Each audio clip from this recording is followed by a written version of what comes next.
Olá, alunos! Hoje nós vamos falar da última classe dos cordados, ou seja, nós vamos falar da nossa classe. Por quê? Nós somos mamíferos. Os mamíferos, eles surgiram em torno de 245 a 208 milhões de anos atrás, pela comprovação dos fósseis. Nós descendemos dos répteis, Os primeiros mamíferos eram pequenos camundongos, o mussaranho, e eles se expandiram há 65 milhões de anos atrás, após a extinção dos répteis. E o curioso é que o maior ser vivo é a baleia jubarte, com cerca de 33 metros e pesando cerca de 190 toneladas, Uma proporção bem grande, e o maior mamífero terrestre seria o elefante, com cerca de 3 toneladas. Tá? Então, o maior ser vivo não é o dinossauro como se coloca para nós nos desenhos animados, nos filmes. A ciência que estuda os mamíferos é a mastozoologia. Tá? A mastologia é uma especialidade médica que estuda as glândulas mamárias. Por quê? Tem relação mamíferos com glândulas mamárias? Já veremos em seguida. Os mamíferos, por toda a complexidade que eles têm do sistema nervoso, a questão do sangue quente, Eles são endotérmicos, ou seja, eles mantêm a temperatura constante indiferente do ambiente, então eles conseguiram se adaptar em várias partes do globo terrestre. Nós podemos encontrar tanto no ambiente aquático quanto no ambiente terrestre, nós encontramos mamíferos.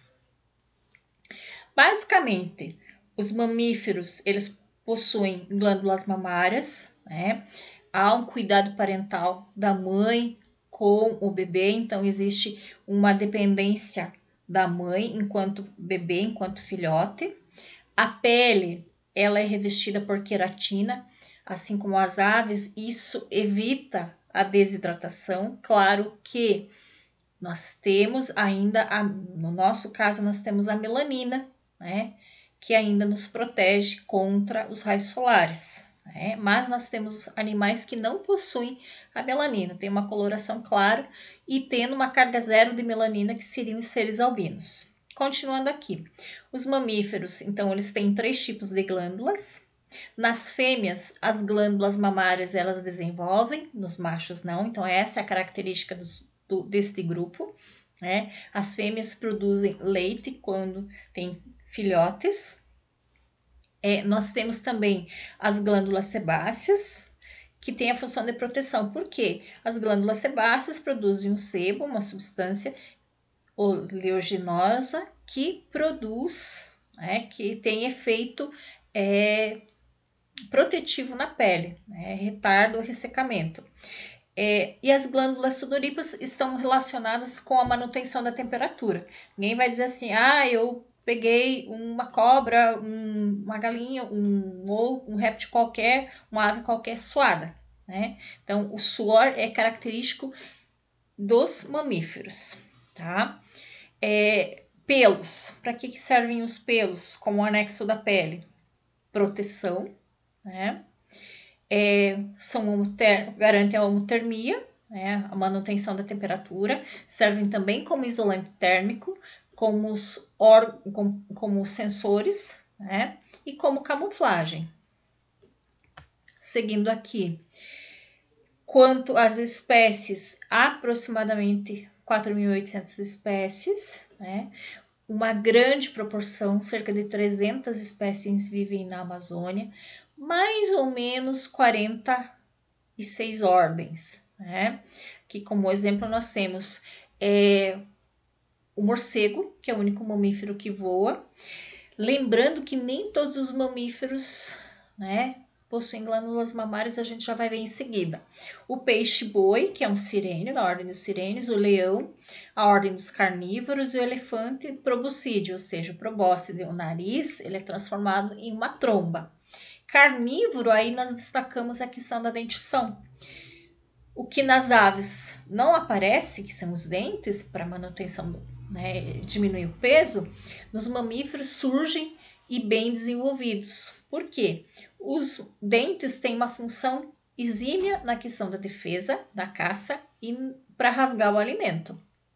Então, são basicamente 4 grupos, dependendo da alimentação, assim ele vai ser desenvolvido. Por exemplo, os carnívoros serão as presas, os incisivos que serão bem desenvolvidos.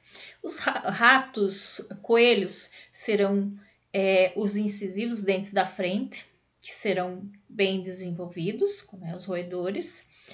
Os outros seres serão os premolares e molares para moer o alimento, né, como por exemplo a vaca, o cavalo, que são seres ruminantes.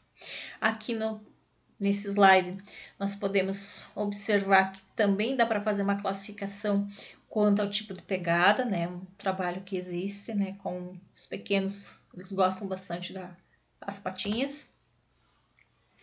Os mamíferos, falando da digestão, entram os dentes, a digestão é completa, né? Boca, passa por todo o trato digestório e aí segue para o ânus. Somente um grupo, uma ordem, né? Existe a cloaca, que são os mamíferos que põem ovos, que a gente já vai ver em seguida.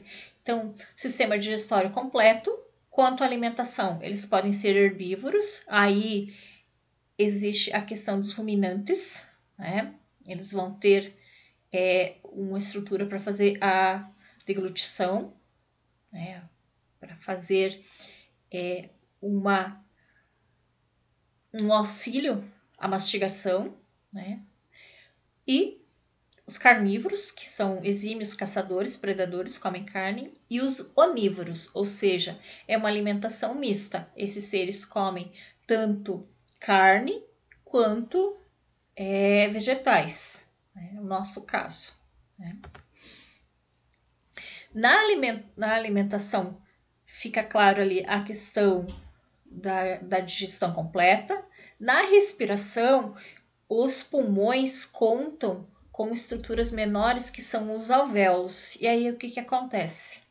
Os alvéolos ampliam a absorção do oxigênio, garantindo maior produção de energia. Por que os mamíferos precisam de energia?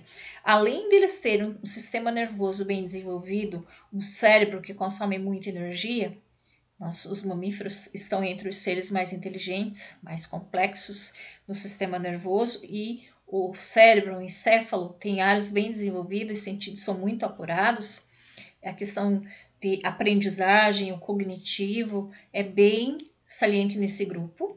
Então, os pulmões são bem desenvolvidos. Vou usar o corpo humano aqui como exemplo.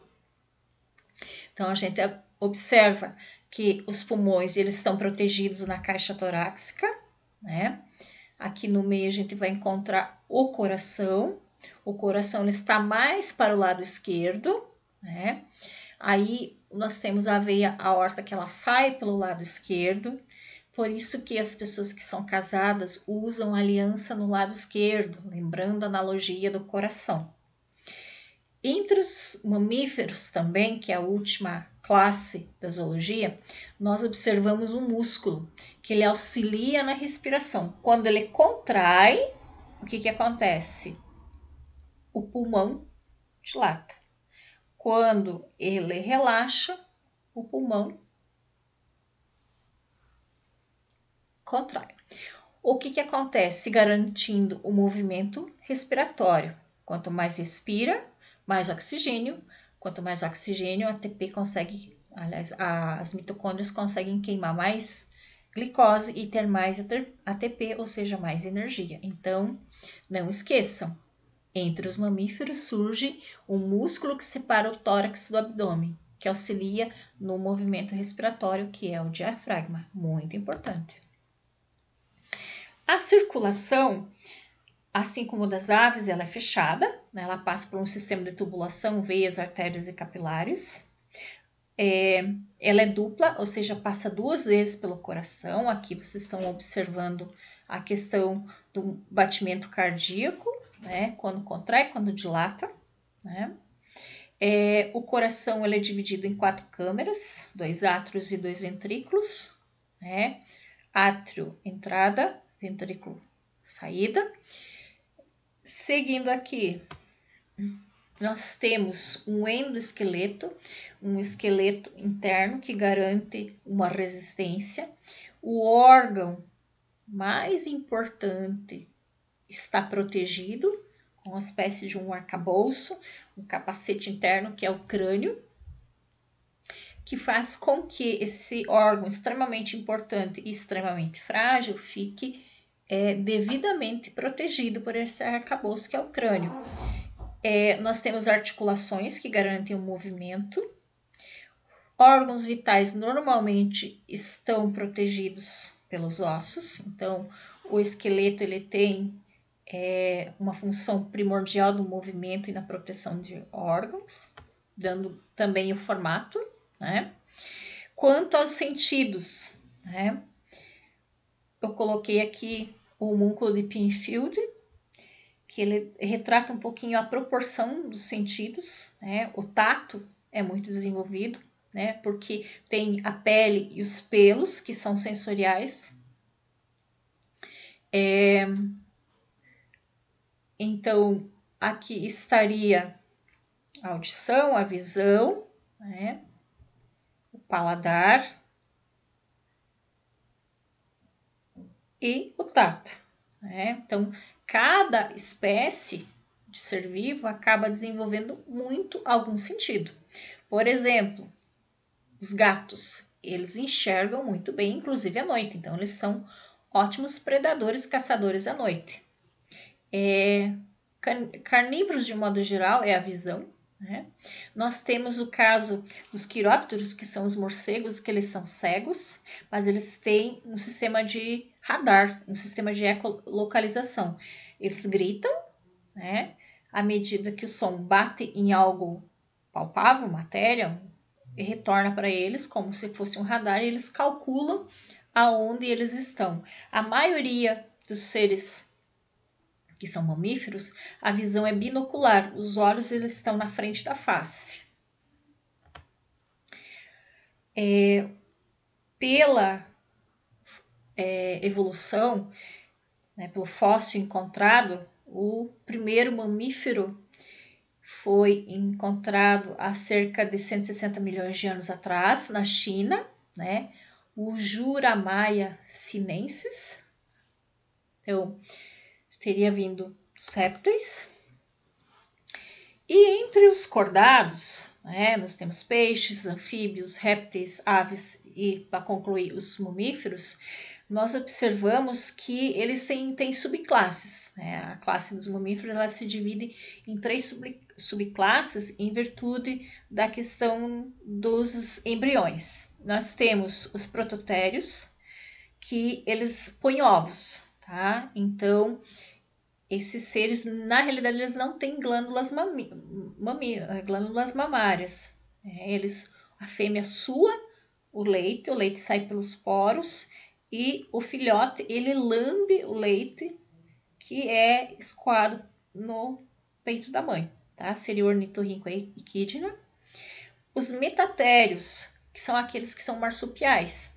A fêmea, ela chega a ter 3 vaginas, as 2 laterais são utilizadas na cópula e a central é por onde vai acontecer o parto. Eles nascem bem pequenininhos, escalam pelos pelos da mãe e chegam lá no marsúpio, na bolsa que ela tem, e eles mamam o leite. Na característica dos mamíferos, o leite dos primeiros dias da fêmea, ele é altamente rico em proteínas, né? Em proteínas que o embrião ele dobra o tamanho.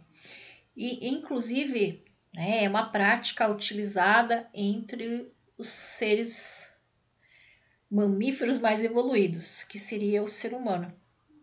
Então, quando as pessoas estão bem velhinhas, né, em algumas práticas meio exóticas em alguns países, eles negociam lá no mercado negro o colostro, que é o leite das mães nos primeiros dias. Ele tem uma alta concentração de minerais e ele dá uma revitalizada no organismo. Então, as pessoas bem velhas, elas acabam tendo uma regeneração celular e vivendo por mais algum tempo. Então, é uma prática meio exótica, mas isso procede, tem fundamentação científica. E nós temos os eutérios, que são os animais que são placentários. Inclusive, nós se enquadramos nesse grupo. Lembrando que a pele ela é quitinosa, né? Ela é rica em quitina. Quitina é um material que nós temos no cabelo, por exemplo, que dá rigidez e evita o ressecamento. As fêmeas têm um envolvimento com o filhote, né? Existe o cuidado parental. Como eu já falei, são homotérmicos, né? Mantém a temperatura. Entre esses seres vivos, nós destacamos o tecido adiposo. Por exemplo, um urso polar, que ele vive em ambientes frios, como a neve, ele vai necessitar de uma capa de gordura para servir como um isolante térmico para auxiliar os pelos. Então, o urso polar ele tem cerca de 5 centímetros de tecido adiposo, de gordura, para mantê-lo aquecido em virtude do clima. Como eu coloquei ali, são os chamados de animais de sangue quente. A fecundação é interna. A fêmea, ela carrega dentro dela o embrião, o feto, até o momento que ele esteja apto a respirar, a viver em condições no ambiente. Mas mesmo assim, ela tem o cuidado parental com o filhote. Existe um relacionamento entre mãe e filho muito grande justamente pelo fato da amamentação. Então, a fecundação, como eu já falei, é interno e ocorre a gestação dentro do corpo da fêmea. Entre os mamíferos, a principal característica é as fêmeas produzir leite, né? Nesse grupo, que é o ornitorrinco e a equidna, não há presença de glândulas mamárias, como se a fêmea suasse o leite e o filhote lambesse, né? Ornitorrinco, ornito, ave, justamente, né, pelo aspecto semelhante a uma ave. Então, são ovíparos, não vivíparos, como a maioria dos mamíferos. Aqui tem até um desenho animado, né? São uma característica dos mamíferos que os filhotes são assim muito bonitos, muito fofos, né? Aqui nós temos a equidna, conhecida também como porco-espinho, né? Muito bonita. É um dos ancestrais da classe porque justamente faz a postura dos ovos. Como eu falei, os marsupiais, o bebê nasce muito pequenininho, ele escala e ele vai ficar por um certo tempo dentro da bolsa ventral da mãe, uma bolsa alojada na barriga, onde lá ela possui as glândulas mamárias e o filhote vai ficar protegido lá por um bom tempo até ele ter condições de viver sozinho ou em grupo no ambiente. Nós temos também os edentatas ou desdentados, que nesse grupo está o tamanduá e a preguiça e o tatu. Uma curiosidade deles é que eles dormem muito, né? Um tatu, uma preguiça, eles chegam a dormir cerca de 20 horas por dia. Então, talvez aí surja a analogia, né? A questão preguiça. Embaixo aqui nós temos os roedores. O coelho, o rato, o hamster, eles têm os dentes da frente, incisivos, que crescem continuamente. Aí é a necessidade de roer. Os carnívoros, obviamente, são exímios caçadores, né? Eles caçam, são predadores. Nós temos os quirópteros, né?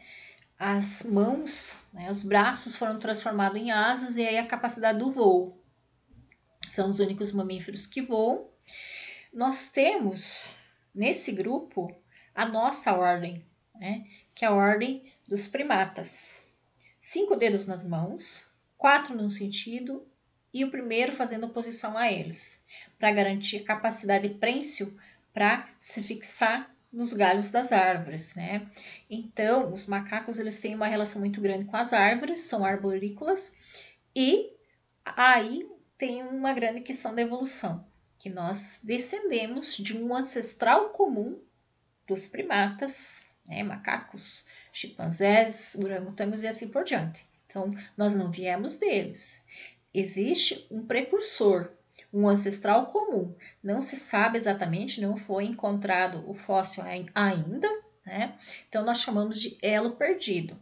Mas 97% do nosso DNA coincide com o DNA deles, tá? Então, 3% de diferenciação, principalmente a mutação que a nossa espécie surgiu foi a massa encefálica. Né? Nós temos cerca de 2% do nosso organismo é massa encefálica, então é o maior cérebro em relação ao corpo do que os outros mamíferos. Tá? Por exemplo, um elefante, ele tem em torno de 6 toneladas, como eu comentei, mas o cérebro tem 5 quilos, então é uma proporção bem menor em relação ao tamanho do corpo.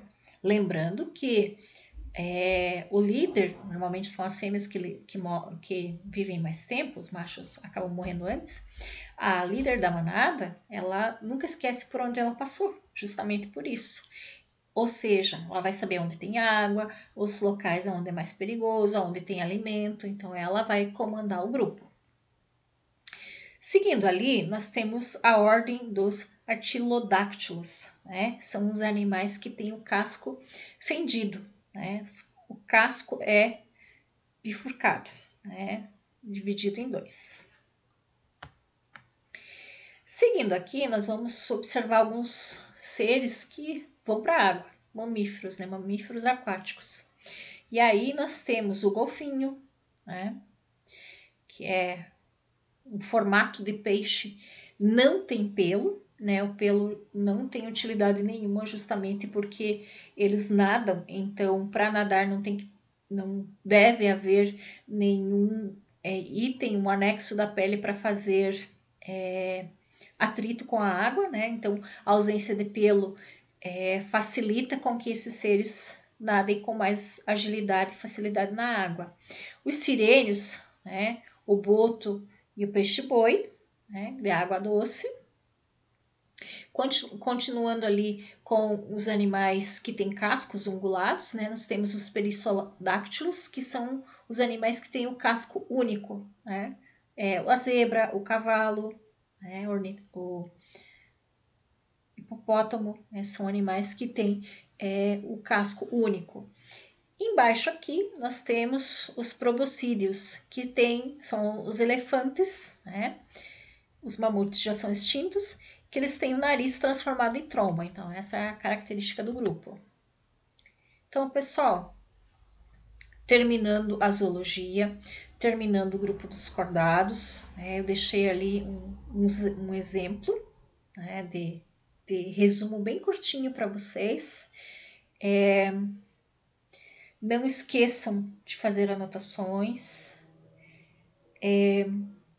Deixo um abraço para vocês. Obrigada pela atenção. Tudo de bom para vocês. Continuem se cuidando. Um grande abraço, professora Dirce.